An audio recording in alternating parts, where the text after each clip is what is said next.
YCP అధినేత YS Jagan Nellore వచ్చారు. Nellore central జైల్లో ఉన్న మాచర్ల మాజీ ఎమ్మెల్యే పిన్నెల్లి రామకృష్ణారెడ్డిని ఆయన పరామర్శించనున్నారు. కాసేపట్లో జైలు వద్దకు చేరుకుంటారు. మరోవైపు జైలు దగ్గరకు వైసీపీ కార్యకర్తలు, నాయకులు భారీగా చేరుకుంటున్నారు. దీంతో పోలీసులు అవాంఛనీయ ఘటనలు జరగకుండా ముందస్తు చర్యలు తీసుకున్నారు. జైలు దగ్గర భారీగా మోహరించారు. బ్యారిగేడ్లు ఏర్పాటు చేశారు.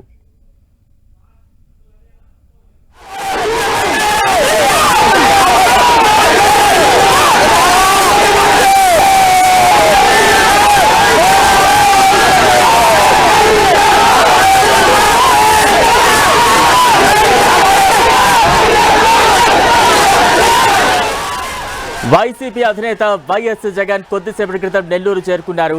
అక్కడ నెల్లూరు వైసీపీ అధినేత జగన్ చేరుకున్నారు. జైల్లో ఉన్న మాచర్ల మాజీ ఎమ్మెల్యే పిన్నెల్లి రామకృష్ణారెడ్డిని పరామర్శించనున్నారు. ఇప్పటికే జైలు పరిసర ప్రాంతాల్లో భారీగా వైసీపీ కేడర్ చేరుకోవడంతో మరోవైపు పటిష్ట భద్రతను కూడా ఏర్పాటు చేశారు. కొద్దిసేపటి క్రితమే వైసీపీ అధినేత జగన్ నెల్లూరు చేరుకున్నారు.